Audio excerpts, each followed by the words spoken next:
No sé cuántos de ustedes han escuchado que Israel es el reloj de Dios. ¿Lo han escuchado? El pueblo de Israel es el pueblo de cualquiera que pudo haber escogido Dios, el pueblo que Dios escogió para revelarse y usarlo para revelarse al mundo, como vaso, como instrumento para revelarse al mundo.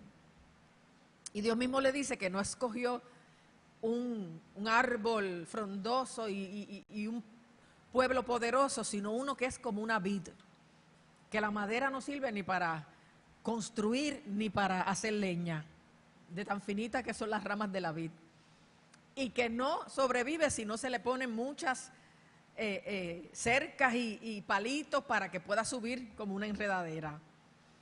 Queriendo decir que escogió quizás uno de los países más frágiles, impotentes, insignificantes, y él se lo dice en el Pentateuco muchas veces, que no los escogió por ellos, los escogió para que el mundo pudiera ver la gloria de él a través de ellos. Porque el anhelo de Dios siempre fue revelarse y que el ser humano le conociera. Sin embargo, se revela a Israel de muchas maneras, aunque su revelación empezó antes con la creación. Luego escoge este pueblo que lo va preparando como linaje santo a través del patriarca Abraham, que luego viene su hijo Isaac y luego viene su hijo Jacob, y es de las 12 tribus de Jacob a quien el ángel le cambió el nombre por Israel porque luchó con Dios y obtuvo victoria. De sus 12 hijos es que nace la nación de Israel. Y Dios trabajó con Israel dándole lo mejor de él, pero el pueblo pensó que la relación con Dios era una religión de ritos y liturgias y costumbres y ofrendas y como que empezó a acostumbrarse a la rutina de la religiosidad y no cultivó una relación íntima con Dios. Y pensó que por lo que daba y hacía agradaba a Dios, aunque su corazón estuviera lejos de él. Que uno de los profetas, Dios lo dice a través de él, dice: este pueblo de labios me honra, mas su corazón está lejos de mí, en vano me honran. Porque Dios no se agradaba de aquello. Y Dios los llevó a un tiempo de cautiverio o de esclavitud, vamos a decir, porque ya ellos estaban allí en Egipto a través de José, uno de los hijos de Israel. Y estuvieron 400 años en una esclavitud dura, que vino como consecuencia de la gracia y de la bendición de Dios en ellos, porque los egipcios empezaron a resentir la fortaleza, la productividad del pueblo de Israel y decidieron someter los esclavos antes que ellos pudieran darles un golpe de estado. Y Dios les hizo muchas promesas que ellos terminaron olvidando, y cuando Moisés se levantó se le hizo difícil, porque pasaron 400 años de esclavitud. Se le hizo difícil a Moisés convencerse él, convencer al pueblo y convencer a Faraón que eso era lo que Dios quería. Porque uno tiende a olvidar, pero Dios no olvida sus promesas. Y Dios cumple sus propósitos. Y cuando llegó el cumplimiento del tiempo, Dios levantó a Moisés contra toda probabilidad y lo usó para sacar al pueblo de Egipto y llevarlo a través del desierto, con la meta de meterlo a la tierra prometida en 40 días, pero estuvieron 40 años dando vuelta en el mismo lugar porque no fueron capaces de creerle a Dios. Y fueron sus hijos los que lograron la bendición que era para los padres. Y de alguna manera las manifestaciones de Dios sirvieron a esos hijos para darse cuenta que sus padres no habían podido ser fieles, pero que Dios era fiel y verdadero. Y era creíble, que podían confiar en Él. Y aunque sus padres murieron en el desierto, esos jóvenes entraron y pudieron disfrutar lo que Dios tenía para la generación anterior, pero ellos no pelearon por eso, no creyeron. Y Israel en la tierra prometida tuvo diferentes luchas para conquistar la tierra y Dios se comprometió a que se la iba a dar y les dio instrucciones de cómo hacer las conquistas y de cómo sacar todos los habitantes, aquellos idólatras y paganos, para que aquella tierra fuera para ellos y fuera tierra dedicada al Señor y tierra donde no se llevaran a cabo las costumbres paganas e inmorales que cometían aquellos pueblos, al punto que no solo eran idólatras, sino que sacrificaban sus hijos a los ídolos. ¿Usted le parece una cosa más espantosa? Vamos a poner Andy y Alice, que adoran tanto esos nenes. ¿Tú te imaginas tú sacrificando a un hijo tuyo a un ídolo? Y a un ídolo. Es una cosa inconcebible. Y Dios le dio esa tierra para que fuera diferente. Y para Él manifestarse de forma diferente. Pero aún, habiendo conocido la escuela de sus padres, no obedecieron del todo. Obedecieron más que los padres, pero no del todo. Y se quedaron parte de aquellas habitantes en aquella tierra y fueron como aguijones a sus espaldas y como carga para ellos. Porque a veces nos creemos que agradar a Dios y servir a Dios y obedecer a Dios a medias es suficiente. Por lo menos yo no soy como esa, que es una chismosa, o como la otra, que es una orgullosa, o como el otro, que es un malcriado. No se compare con la gente. Compárese con el modelo. Compárese con lo mejor y aspire a lo mejor. No se justifique mirando lo peor, sino aspire a hacer lo mejor mirando al modelo que es Cristo. Y después de muchas advertencias, ustedes saben que las 10 tribus del norte, por causa del pecado de Salomón, fíjense qué cosa, David fue un hombre conforme al corazón de Dios, pudo humillarse a Dios en medio de sus errores, pudo conquistar toda la tierra, pero su hijo Salomón, ¿qué le sucedió? Aunque fue quien construyó el templo y recibió una sabiduría que nadie había tenido, terminó también fallándole a Dios. Porque la política y el poder corrompen. Por eso yo sé que Dios necesita gente suya en los puestos políticos, pero es algo bien peligroso, porque el poder corrompe. Y la política es un barril de excremento. Y si usted se mete ahí, se llena de excremento. Pero si usted no se mete, pero mete solamente un dedo, también se embarra de excremento. De modo que si alguno aspira a puestos políticos, tiene que cuidar su corazón y mantener su consagración y el cultivo de su vida espiritual, porque es bien probable que sea empujado a las prácticas, que el poder y el deseo de mantenerlo, porque el poder gusta, y el deseo de mantenerlo pueden llevar a uno a cometer. Y Salomón le falló a Dios de muchas maneras, con muchas mujeres, y por complacer las nenas lindas, extranjeras, que no debió coger las extranjeras, idólatras, pues terminó haciéndole ídolos a sus mujeres y adorándolos y perdiendo la visión, y de su hijo en adelante la división vino en el reino. 10 tribus se quedaron al norte con Jeroboam y 2 tribus nada más al sur, que fuera que continuó la visión espiritual que Dios tenía con el pueblo de Israel. Sin embargo, pasaron muchos reyes y la mayoría hizo lo malo. Hubo una que otra reforma, cada 7 u 8 reyes habían reforma, porque Dios levantaba un rey y lo usaba para que el pueblo entendiera cuál era su voluntad, y vinieron reformas de diferentes tipos muy buenas. Pero llegó el punto en que, así como las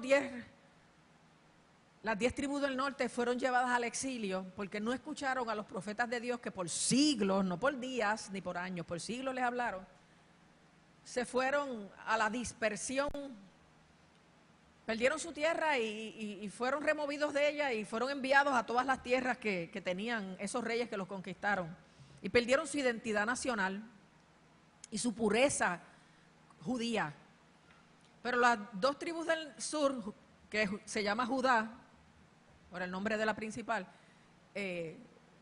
hicieron un poco de fuerza para agradar a Dios, pero después se fueron por el chorro también, lamentando que no aprendieran de lo que vieron que años antes les pasó a las 10 tribus del norte. Dicen que nadie aprende por cabeza ajena, pero yo sí veo que a alguien le pasa algo por haber ido por ese filo de esa espada. Yo no camino por ahí. Yo soy bien valiente y bien atrevida para obedecer a Dios. Ustedes lo han visto. Pero soy bien cobarde para darme permiso para hacer cosas si no estoy segura que Dios las quiere. Que me digan cobarde. Pero yo me siento segura en la voluntad de Dios, no importa yo. Pero fuera de la voluntad de Dios puedo pensar que tengo todas las capacidades para enfrentar algo y me cuesta. Y como creerles igual, eso me ayuda.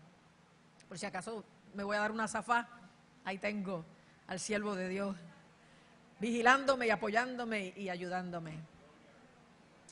La cosa es que a la larga ese pueblo, el resto de ese pueblo que quedaba, que eran las 2 tribus del norte, Judá, se fueron en cautiverio babilónico. Que yo sabe que yo le he predicado 1000 veces que Jeremías estuvo 40 años predicándole que aprendieran de lo que le pasó al norte, que Dios los amaba, que por favor se volvieran a él como era, pero no hicieron caso y terminaron en el cautiverio babilónico. O sea que fueron invadidos por el ejército caldeo, el ejército de Babilonia, y llevados a Babilonia, y allí estuvieron 70 años, hasta que poco a poco, por causa de que ese gobierno de Babilonia fue vencido por los medo-persas, viene el rey Ciro, medo-persa, y con una política de prosperidad y de beneficios, permite que toda la gente de otros países regrese a ellos y le edifique templo a sus dioses para beneficio de él. Y así es como Ciro, que lo vemos en Esdras y al final de Crónicas, envía a los pueblos a sus tierras y los judíos se van a su tierra y llegan a Judá, Jerusalén, y ahí es que empieza la reconstrucción del templo, de los muros, que nos habla Esdras y Nehemías. Es para que tengan un hilo histórico. Y reconstruyeron algo sencillito. Después tuvieron el gran templo que Herodes les construyó. Andando el tiempo llega Cristo, no creen en Él como Mesías, conociendo las escrituras del Antiguo Testamento y sabiendo la exactitud con que en Jesús se cumplían tantas cosas imposibles de cumplir en una persona toda junta. De alguna manera el enemigo los cegó. Y dice Pablo en Romanos que Dios, a causa de rechazar al Mesías, los mantuvo en incredulidad hasta que entró la totalidad de los gentiles, que somos nosotros, el resto de los países que no son judíos. Pero que como quiera, en este tiempo de los gentiles, aunque su pueblo es la iglesia, Israel sigue siendo el pueblo de Dios, el reloj de Dios para saber los tiempos y las sazones y el cumplimiento de las profecías y de los acontecimientos históricos hasta el fin. Y está entrando la totalidad de los gentiles que quiere, porque no es obligado. Eso de fuerza a los entrar no es que es obligado. Es que tú hagas lo posible por brillar, por predicar, por testificar, por modelar gracia, salvación, poder de Dios, para que vean que la puerta está abierta y vengan y entre el que quiera. Y estamos en ese tiempo. Pero Israel como reloj de Dios se cree, y la mayoría de los estudiosos y personas que trabajan con esto de la escatología, piensan que una vez la iglesia se vaya y se agudice la gran tribulación, que puede ser los 7 años completos o 3 y medio, ahí al final de la gran tribulación es que Israel va a caer en cuenta que aquel era el Mesías y que ahora vienen las nubes con sus ejércitos, que es la iglesia y sus ángeles, para la gran batalla del Armagedón y el reinado del milenio, donde ellos entonces van a entrar a su época dorada, reconociendo a Jesús como el Mesías. Y por eso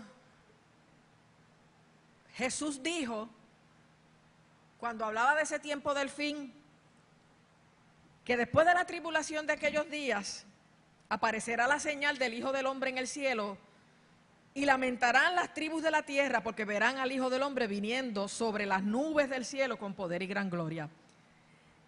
Y enviará a sus ángeles con gran voz de trompeta y juntará a sus escogidos de los cuatro vientos, desde un extremo del cielo hasta el otro.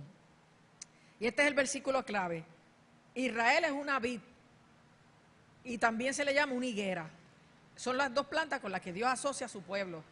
Y dice, de la higuera aprended la parábola.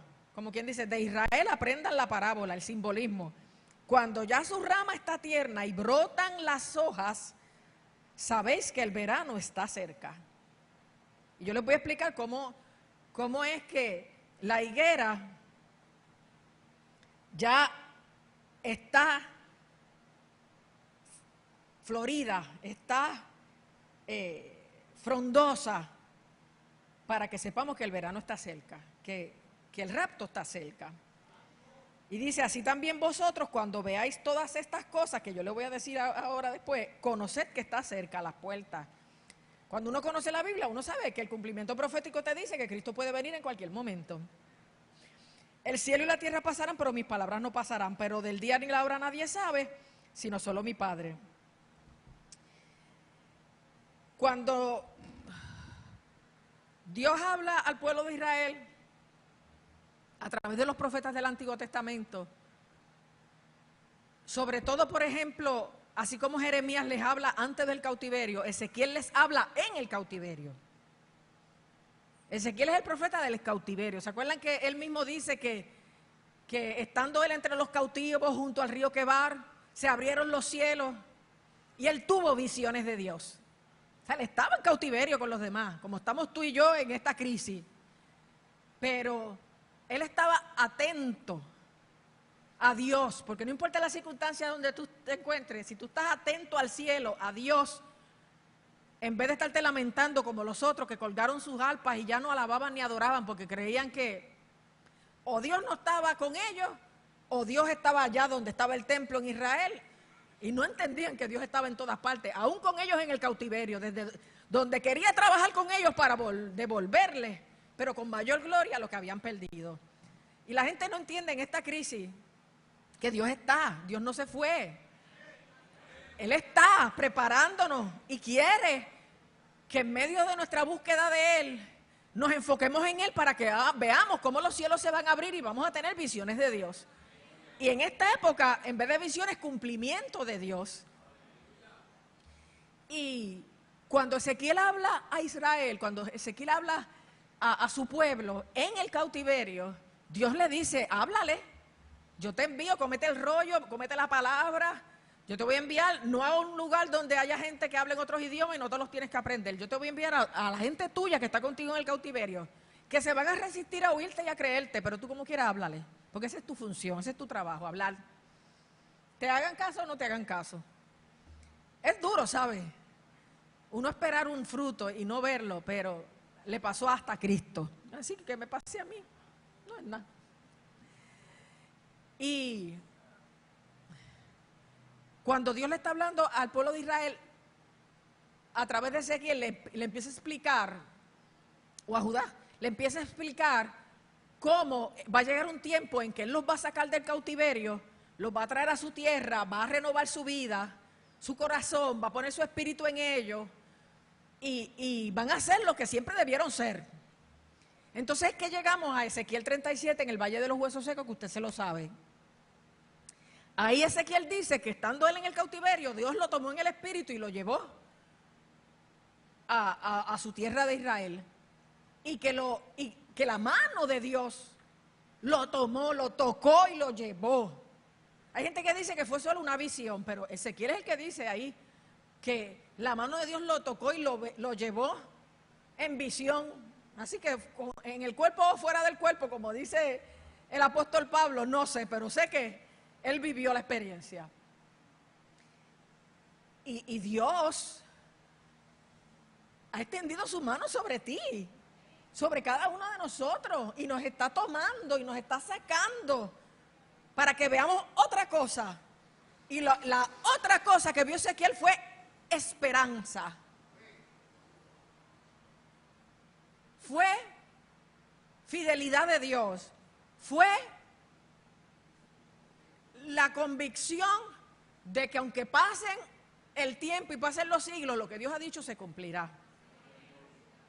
que de hecho toda la profecía mesiánica que está en Isaías y otros profetas se cumplió en Cristo, pero ellos no lo pudieron ver. Pero Ezequiel está hablando de la restauración de Israel para este tiempo del fin. Yo he estado detenida en esto en estos últimos días. Y cuando dice que lo llevó a un valle de huesos secos, que estaban bien secos y que eran muchísimos sobre la faz del campo, está hablando de cómo el pueblo de Israel estuvo hasta este siglo XX disperso por todo el mundo, donde quiera hay judíos, y cómo estaban dispersos fuera de su tierra, pero aunque siempre los judíos tuvieron un respaldo especial de Dios y son gente de mucha inteligencia y de mucha prosperidad económica, espiritualmente no solo están dispersos sobre toda la faz del campo, sobre ese valle que es símbolo de la tierra, del mundo, sino que están secos espiritualmente. Y cuando Dios lleva a Ezequiel a ver todos esos huesos, él todavía no entiende, pero al final de la visión Dios le explica. Y le dice, tú ves todos esos huesos, ¿tú crees que ellos pueden vivir? Y Ezequiel le dijo, Señor, tú lo sabes todo. Como quien dice, en vez de decir no sé, digo, bueno, como tú eres quien eres, solo tú sabes lo que vas a hacer y lo que puede ser. Crea que Dios sobrepasa sus expectativas. Crea que Él tiene el poder para hacer más de lo que usted entiende o cree. Crea que Dios no tiene límites. Crea que Él lo puede hacer nuevo. Crea que Él lo puede sanar y libertar. Crea que Él lo puede mudar de su situación. Que Él lo puede recoger de donde usted esté. Créalo.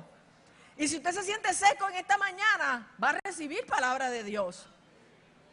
Porque Dios, porque estuvieran secos, no les dejó de hablar. Dios manda a Ezequiel y le dice, pues háblale a esos huesos secos. Nosotros no podemos dejarle de hablar a la gente que creemos que no tienen remedio, que creemos que ya, fíjate, ya ese lo perdimos, o ya ese escuchó bastante y ese es un apóstata. No descarte a nadie. Siga hablándole a los huesos secos. Siga brillando, siga evangelizando, siga modelando consuelo y fortaleza en medio de la situación. Y Dios le dice a Ezequiel, háblales, profetízale a esos huesos secos y dile, huesos secos, oigan palabra de Jehová. He aquí, yo los recojo de sobre esa faz del campo y junto cada hueso con su hueso y les pongo tendones, que son los ligamentos, lo que conecta. Y les pongo y relleno con carne y lo cubro con piel y les doy aliento de vida y los pongo en pie como un ejército. Tan difícil como que aquellos huesos pudieran convertirse en un ejército fuerte, saludable, poderoso. Tan difícil como eso era que lo que Dios estaba diciendo que iba a hacer, ocurriría. Pero ahora vamos a ver cómo Israel es el reloj de Dios, cómo ocurrió y cómo se está cumpliendo. Y cómo llegó el punto de cuando de la higuera aprender la palabra, cuando ve que brotan sus ramas y que están verdes sus hojas, ya saben que el verano está cerca, que Cristo ya viene. Usted sabe que después de siglos, Ezequiel predicó en el 900 y pico, 10 siglos antes del cumplimiento de esta promesa, y usted se cree que ha esperado mucho porque ha esperado 10 años. Y hay quienes esperando 10 días, 10 meses, creen que han esperado demasiado. Dios es fiel para cumplir lo que promete. Pero es para cumplir lo que Él promete. No lo que te pueda prometer alguien o lo que te puede ilusionar o profetizar a alguien que si no es de Dios, no te apartes porque no se cumplió, porque no fue Dios. Y 10 siglos antes Dios le dice a Ezequiel, mira, profetizar esos huesos. Y Ezequiel obedeció. Qué bueno cuando uno obedece, aunque las cosas sean imposibles. Aunque sean imposibles, obedecer funciona. Y él obedeció y le habló los huesos. Oigan palabra de Jehová, huesos secos. Era como ridículo. Oigan palabras de Jehová. El Señor dice que los va a juntar, que va a juntar cada hueso con su hueso, que los va a rellenar de carne, que los va a cubrir con piel, que va a poner espíritu de vida en ustedes y que al final los va a levantar como un ejército poderoso sobre la faz de la tierra. Y Ezequiel lo hizo y empezó un ruido y un temblor. Y empezó a juntarse cada hueso con su hueso. Y vinieron los tendones, que son los ligamentos que enganchan y unen cada hueso con su hueso. Yo imagino a Ezequiel, ¿en serio? Cuando empezó a ver aquello en visión, yo obedecí, porque a veces yo obedezco y yo a veces no sé si creo lo que estoy obedeciendo, pero lo estoy haciendo, déjenme decirles. Yo hago muchas cosas que las hago porque Dios me manda y a veces ni las creo. Porque yo tengo mucha fe y le creo a Dios, pero hay cosas que yo no las creo, pero obedezco. Y Dios me dice, aunque no lo veas, yo estoy obrando. Yo lo estoy haciendo y tú lo vas a ver al final. Eso me gusta tanto. Y Ezequiel empezó a ver que en medio del ruido, déjame decir que Israel ha sido un país que ha tenido mucho ruido en este siglo XIX y XX, sobre todo el XX. Y un temblor, que vamos a hablar ahorita de esos temblores, y los huesos se convirtieron en gente, pero no había espíritu en ellos. Y entonces Dios le dice a Ezequiel, háblale al espíritu, profetízale al espíritu, que venga de los cuatro vientos, o sea, de los cuatro puntos cardinales de la tierra, o sea, de todas las partes de la tierra, que el espíritu venga y le dé aliento de vida a esos huesos. Y así como Ezequiel obedeció para hablarle a los huesos, obedeció para hablarle al espíritu. Yo a veces pienso que yo no le debo hablar al espíritu y darle instrucciones al espíritu, pero es que Dios me manda a hacerlo. Dios me dice, declara lo que yo te he dicho que es, aunque no lo vea. Por eso es que me encanta ese corito que les enseñé hoy. Porque Él dice, aleluya, que llenará de gloria esta casa, aleluya. Y que cuando enderecemos lo que hay que enderezar y allanemos lo que hay que allanar y trabajemos como tenemos que trabajar, se manifestará la gloria de Jehová, porque la boca de Jehová lo ha dicho. Entonces, hay que hablarle al espíritu bíblicamente, no lo que antes la teología de la prosperidad decía, háblate un BM, háblate un Mercedes, háblate 3 casas. Eso no es lo que dice la Biblia. Acuérdense que yo les he dicho que un texto fuera de contexto es un pretexto para tratar de hacer decir lo que tú quieras. Y todas las falsas doctrinas han salido de la Biblia porque son textos fuera de contexto, tomados por los pelos sin hacer referencia a en qué circunstancias históricas y en general se dio esa palabra. Así que Ezequiel obedeció y le habló al Espíritu y vino el Espíritu y le dio vida a aquellos huesos. Y dice, a mí me encanta ese final. Y profeticé como me había mandado y entró espíritu en ellos y vivieron. Y estuvieron sobre sus pies un ejército grande en extremo. Eso es lo que va a ocurrir en la guerra del Armagedón. Pero históricamente hablando, los huesos secos son Israel en la dispersión por toda la tierra. El hecho de que Dios mande a Ezequiel a decirle, he aquí yo hago entrar espíritu en vosotros y viviréis, esa es la meta final. Primero pasaron las otras cosas que ya yo le conté, pero no se dan las metas si no se cubre un proceso y no se cree y no se obedece. Pero la meta final de Dios era que ellos vivieran. Y cuando Él profetiza, dicen los que saben de esto, que este ruido y este temblor que hicieron que se juntara cada hueso con su hueso, puede referirse cuando empiezan a echar tendones, puede referirse al movimiento sionista que comenzó a bien finales del siglo XIX y principios del siglo XX. Hubo 5 peregrinajes o 5 mudanzas de judíos donde quiera estaban en el mundo hacia Israel. a principios del siglo XX. Ese es el movimiento sionista, hacia Sion otra vez, al reclamo de esa tierra que era de ellos y que ahora estaba habitada por árabes y palestinos y gente de todo tipo. Pero se empieza a crear conciencia a través de la predicación de unos grandes siervos de Dios a finales del siglo XIX, hablando de la recuperación de Israel de su tierra y de la venida de Cristo, que inquieta a los judíos de todo el mundo, y empieza ese movimiento sionista con el sueño de ver si de verdad podían recuperar esa tierra, porque el hecho de que llegaron allí no significaba que era de ellos, pero llegaron allí. Cada hueso donde estuviera se juntó con su hueso y llegaron a Sion, llegaron a Israel. Y empezaron a estar unidos y empezaron a transformarse en lo que finalmente iban a ser. Por ejemplo, cuando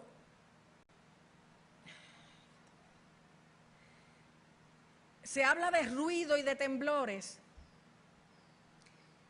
es que es increíble.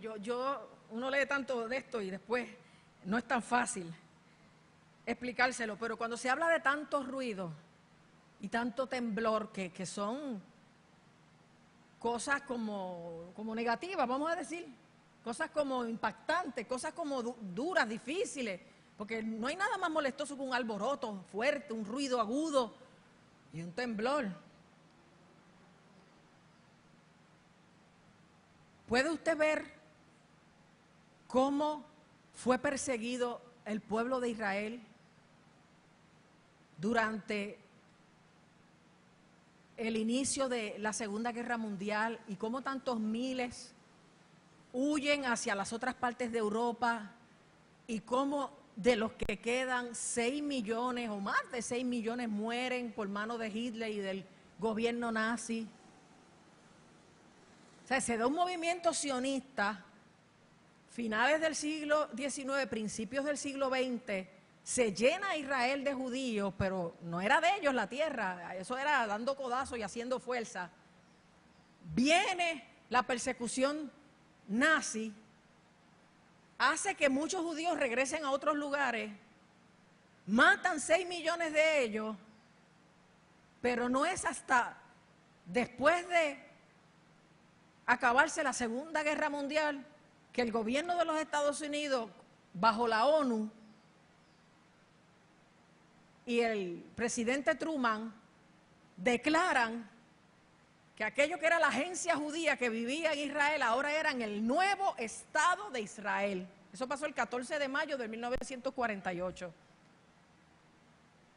Mira todo lo que representó el ruido y el temblor para que no solo ellos llegaran allí y se juntara cada hueso con su hueso, sino que finalmente volvieran a ser un país reconocido por la ONU mundialmente, y a partir del 1948 son el Estado de Israel. Es en ese momento en que ellos son rellenados con carne. Eran huesos dispersos, regresan a Israel, empiezan a conectarse con los tendones, espiritualmente hablando, y en el 1948 esos huesos pelados conectados con tendones reciben carne y empiezan a tener forma de lo que es la meta de Dios, que vivan espiritualmente, que todavía no ha ocurrido. Y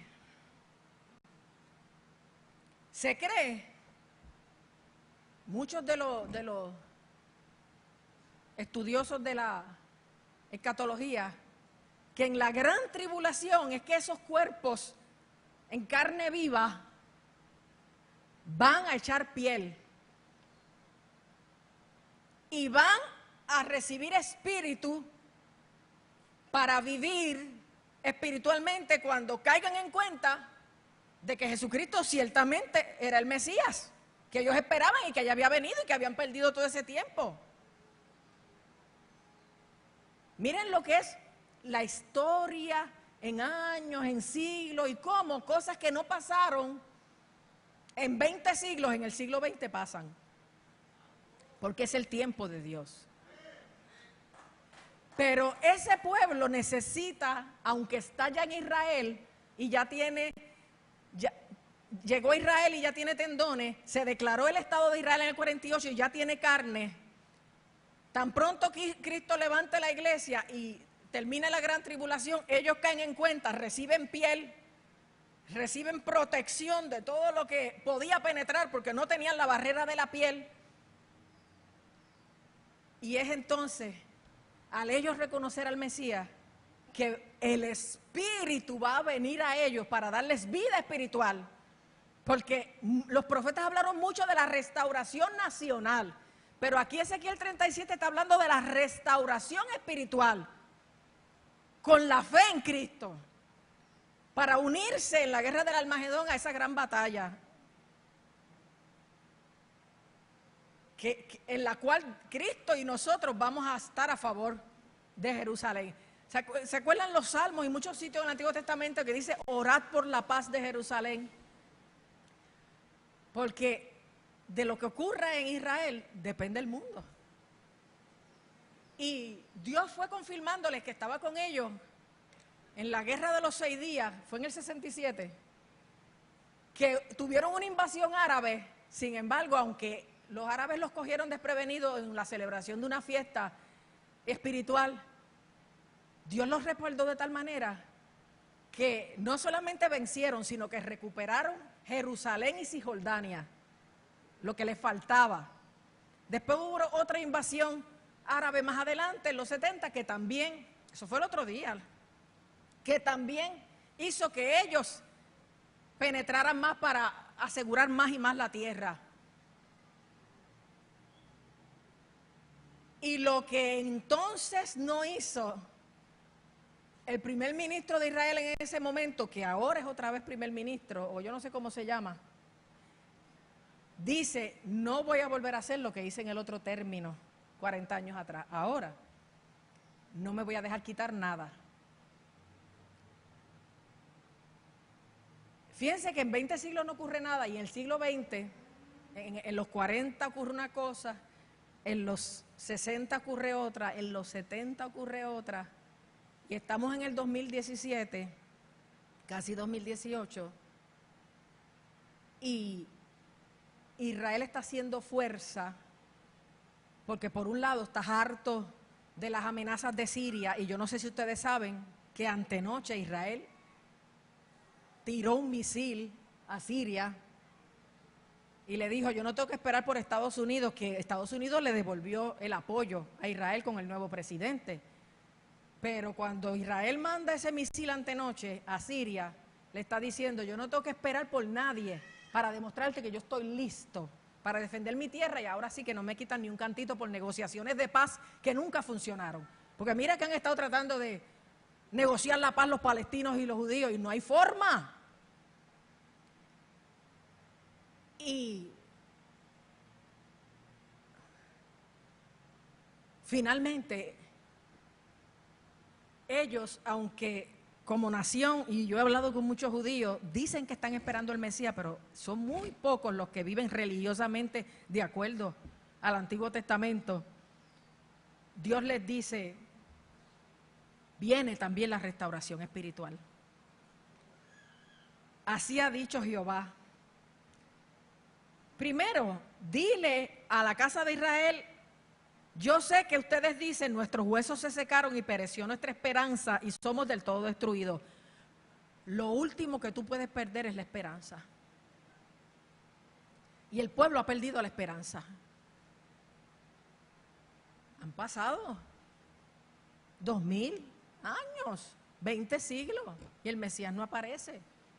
Y ellos, aunque ya están en la tierra y ya están allí y ya tienen unas cosas, no ven señales de nada, porque se quedaron ciegos al verla la primera vez y no reconocerla. Que a veces que tú dices, Dios no me habla de esto, pero si ya te lo dijo 3 veces, el enemigo ya te cegó, aunque te lo diga 20 más, no lo vas a ver.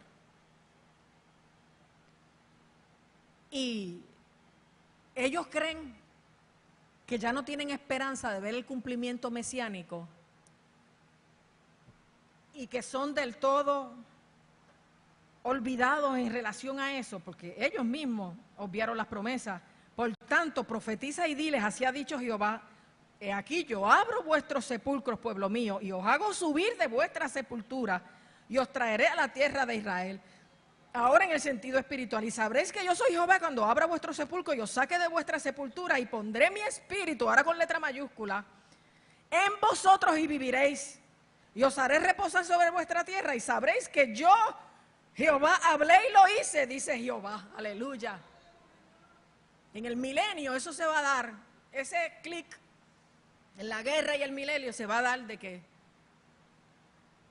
ellos reconozcan a Cristo en su segunda venida, el Espíritu Santo entonces los llene y ellos sean restaurados espiritualmente como lo fueron nacionalmente. Pero volvemos allá a Mateo 24, de la higuera aprended la parábola. En 20 siglos no ocurrió nada, eso sin contar las otras miles de señales. Pero en el siglo XX, el movimiento sionista, el Estado de Israel, la recuperación de la tierra y finalmente Israel está florecido, sabemos, la iglesia, que Cristo está a las puertas. Y a veces yo veo a la gente haciendo planes como para de aquí a 30 años. No es malo, pero a mí la Biblia me dice otra cosa. Y como que ya yo no tengo tanto afán y ansiedad por cosas que tenía, porque a lo mejor ni ese tiempo llegue. Y mira que hay ruidos y temblores por ahí. Como les dije, en Puerto Rico mismo, ustedes saben cómo estamos desde septiembre. Pues en septiembre también, en México hubo un terremoto y en Puebla, en México, eruptó el volcán. En el fin de semana pasado hubo un terremoto viernes en Japón y otro en Chile. El sábado pasado hubo un terremoto en Irak, en su frontera con Irán y en Costa Rica. Este viernes, hubo uno en China y otro en Ecuador. Es que ya no es noticia porque ya son tantos. Y esta vaguada del sábado dice que destruyó un montón en Haití y en República Dominicana, casas y cosas que hasta muerte han habido. De hecho, ayer, de 5 a 7, viraron los drones del cielo y yo creía que nos ahogábamos. Yo estaba en la carretera. Y aquello fue una cosa. Imagínense los pobres haitianos en casas de cartón y paja. Y como les dije, antenoche Israel mandó un misil a Siria para que no siga amenazando.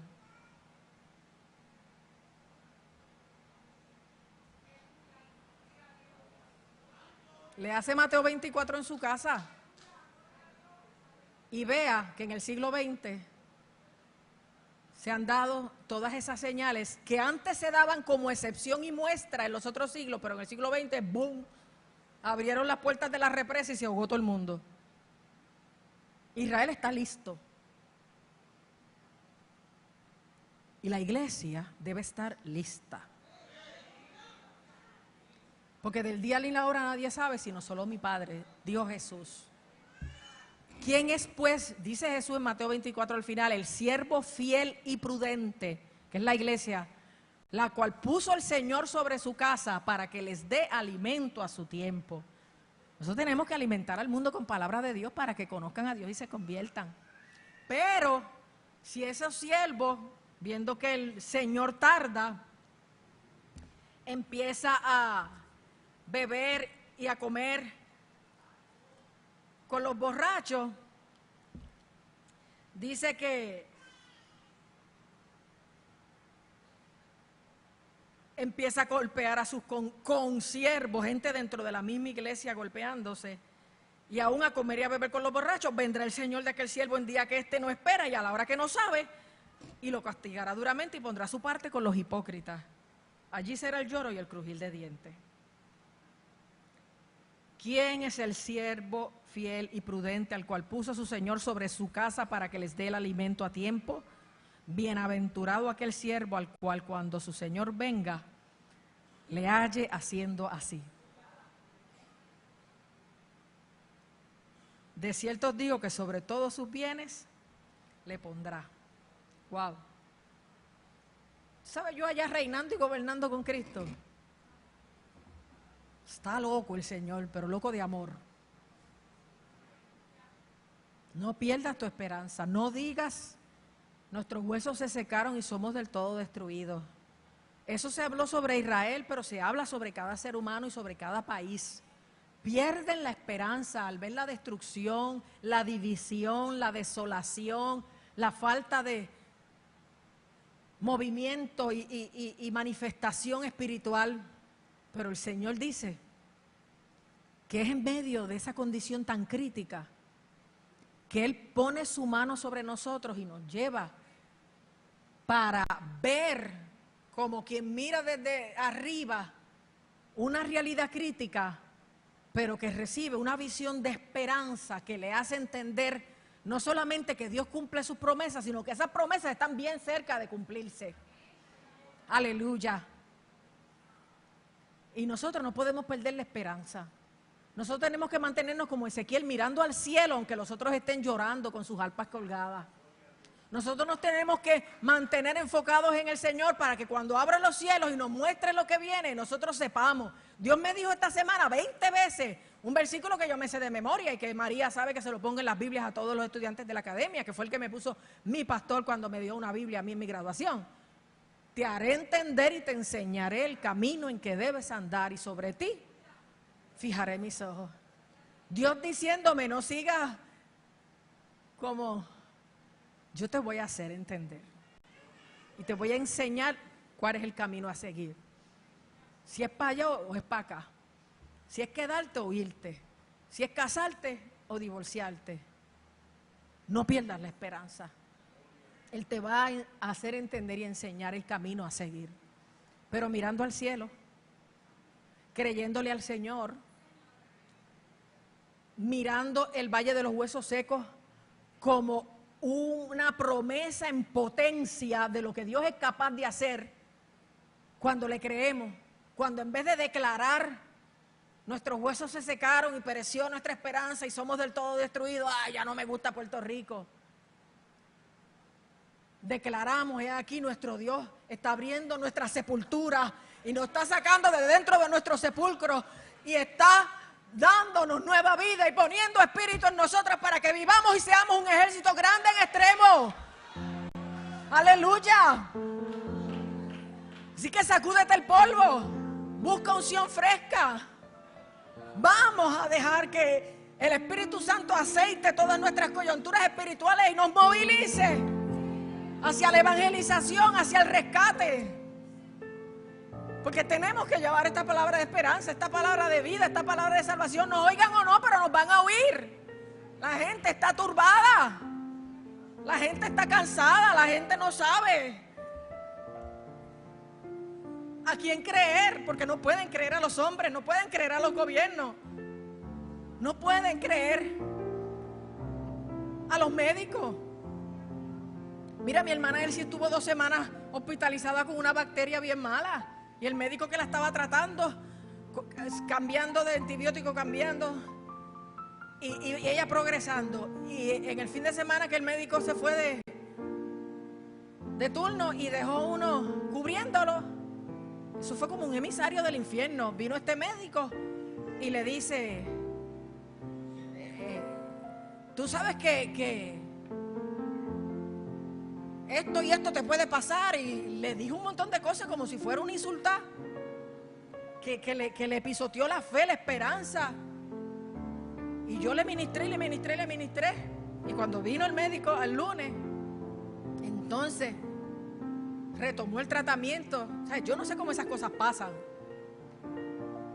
pero no dejes que un emisario del infierno, aunque se llame médico, aunque se llame abogado, aunque se llame maestro, aunque se llame pastor, te dé malas noticias y te pisotee la fe y la esperanza y te haga creer que Dios no ve, no oye y no cumple, porque Él es fiel. Él lo ha dicho y lo hará. Como dice Pablo a los tesalonicenses, fiel es el que lo prometió, el cual también lo hará. Tú tienes que creerle al Señor, tú tienes que mantenerte mirando al cielo.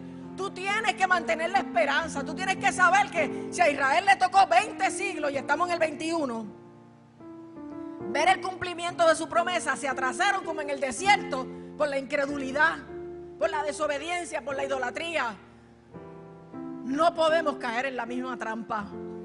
Tenemos que creerle a Dios, tenemos que obedecer a Dios, tenemos que consagrarnos. Tenemos que buscar que el Espíritu Santo nos llene y nos convierta en ese ejército fuerte que va a pelear con Cristo, que primero se irá a ese gozo de la boda del Cordero y después vendrá con Cristo, donde todo ojo le verá y descenderá, aleluya, para vencer a todas las naciones y restaurar al pueblo de Israel y las demás cosas que son la historia del fin. Oye, ponte los espejuelos para que veas bien. Cristo está a las puertas. Él nos está preparando. No resistas al ruido y al temblor. Pero la cosa está más constante, consistente, aguda y continua que nunca. Desde que empezó el 2000, estos 17 años, esto ha sido a empujones, a las millas. Y el reloj de Dios, que es Israel, está listo, está florecido. De la higuera aprender la parábola. Cuando veis que sus hojas están verdes y florecen, sabed que el verano está cerca. Dele una alabanza a Dios porque Cristo viene pronto, porque esto se acaba y porque en lo que viene podemos tener esperanza de su fidelidad. Aleluya, de su sostén, de su provisión, de su gloria. Y si no te sientes listo, mira, vamos a orar por ti, pasa ahí. Sea que no te sientes listo, sea que un emisario del infierno te pisoteó la esperanza, sea que necesitas fuerzas para subir la cara y los ojos para allá porque todo te la empuja para abajo. Cualquiera sea tu necesidad, no estamos para considerar que me vean o no me vean. Estamos para correr y escapar por nuestra vida. Estamos para asegurar nuestra salvación. Estamos para demostrarle a Dios que Él es lo primero y principal en nuestra vida. Para que cuando ese día llegue, el Señor nos halle haciendo así. ¿Alguien necesita la oración? Si no, yo termino. Mira que me dio trabajo entender el hilo que Dios quería que yo trajera hoy. No se cree que fue fácil. Pero allá Él sabe lo que dice. Aunque todo te diga no, Dios te dice sí. Aunque las circunstancias te quiten la esperanza, Dios te la devuelve. Aférrate a las promesas. Por eso lee la Biblia constantemente, para que se fortalezca tu fe y tu espíritu. Y sepas que lo que proviene de la boca del infierno es mentira, pero lo que viene de la boca de Dios es la verdad. Aleluya. Aleluya.